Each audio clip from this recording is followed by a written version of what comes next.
कराची के इलाके लांडी मानसेरा कॉलोनी में गाड़ी में धमाका, 2 अफराद जाँ बहक, 2 जख्मी। गाड़ी में गैर मुल्की सवार थे। जख्मी होने वाले दोनों अफराद गैर मुल्कियों के सिक्योरिटी गार्ड हैं, जिन्हें अस्पताल मुंतकिल कर दिया गया। पुलिस के मुताबिक धमाके के वक्त फायरिंग की भी इत्तलात हैं।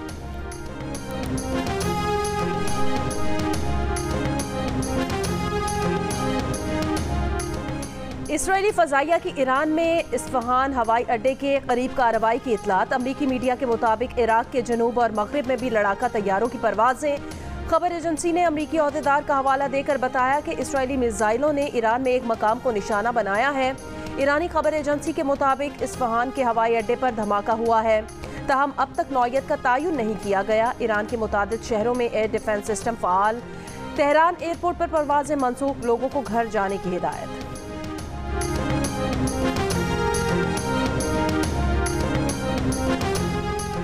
ईरान ने खबरदार किया कि इसराइल ने ईरानी मफादात के खिलाफ मजीद फौजी कार्रवाई की तो फैसला कुन और मुनासिब जवाब देने से गुरेज नहीं किया जाएगा। ईरानी वजीर खारजा ने सलामती काउंसिल इजलास में खिताब करते हुए कहा, खित्ते की संगीन सूरत हाल के पेश नज़र तनाज़े को मजीद बढ़ने से रोकने के लिए अक़वाम मुत्तहिदा को मौका देने को तैयार हैं। ईरान की एटमी सिक्योरिटी के कमांडर अहमद हक तलब ने खबरदार किया कि सहयूनी हुकूमत ने ईरान की एटमी तंसीबात से मुतालिक कार्रवाई की तो जौहरी प्रोग्राम दोबारा शुरू किया जा सकता है। जदीद मिसाइलों से इसराइल की एटमी तंसीबात को निशाना बनाएंगे।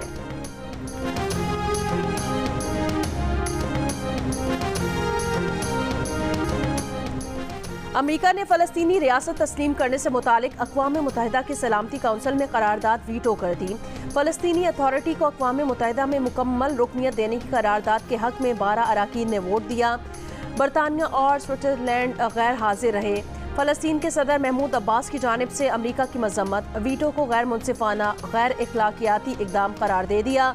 फ़लस्तीनी मंदूब रियाद मंसूर ने जज्बाती अंदाज से कहा, फ़लस्तीनियों के अज़्म को शिकस्त नहीं दी जा सकती, हमारी कोशिशें जारी रहेंगी। अक़वाम मुत्तहिदा के सेक्रेटरी जनरल एंटोनियो गुतेरेस ने कहा था, 2 रियासती हल में पेशरफ्त ना की गई तो तशद्दुद का खतरा बढ़ेगा। इसराइली मंदूब की जानिब से वोट देने वाले ममालिक पर तनकीद। फ़लस्तीन को अक़वाम मुत्तहिदा में गैर रुकनी मुबस्सिर की हैसियत हासिल है। मुकम्मल रुकनियत के लिए सलामती काउंसिल और जनरल असम्बली के 2/3 अरकान की हिमायत लाजिम। गज़ा, मगरबी किनारे और मकबूजा बैतुल मक़दस पर मुश्तमिल रियासत चाहते हैं। 7 अक्टूबर से जारी जंग में इसराइल 34,000 फ़लस्तीनियों को शहीद कर चुका है।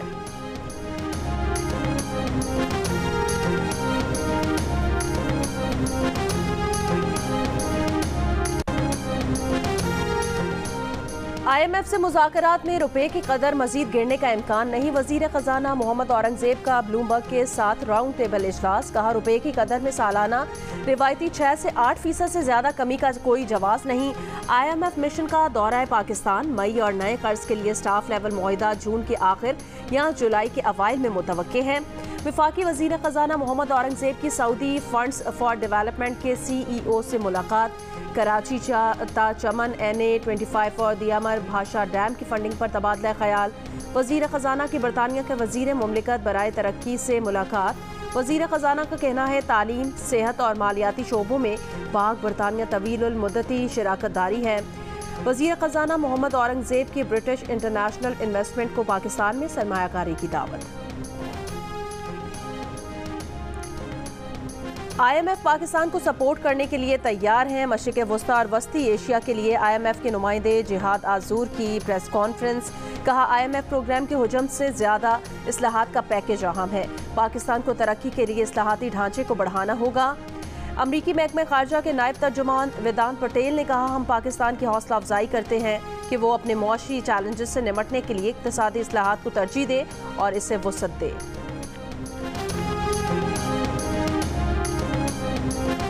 डेरा इस्माइल खान में गाड़ी पर नामालूम अफराद की फायरिंग, 5 कस्टम्स एहलकार जाँ बहक। नामालूम मुल्जिमान के खिलाफ मुकदमा दर्ज कर लिया गया। FBR के मुताबिक firing directorate of intelligence and investigation customs Peshawar के स्टाफ पर की गई। जाँ बहक एहलकारों में ऑफिसर असलम खान, हवलदार इनायत उल्ला, हवलदार अकबर जमान, सिपाही इफ्तिखार आलम और सिपाही शहाब अली शामिल। मुल्जिमान की फायरिंग की जद में आकर बच्ची और राहगीर भी जख्मी। खैबर में दहशत गर्दों की मौजूदगी की इतला पर घर पर छापा। मुल्जिमान की फायरिंग से एहलकार जख्मी। जवाबी कार्रवाई में एक मुल्जिम भी मारा गया।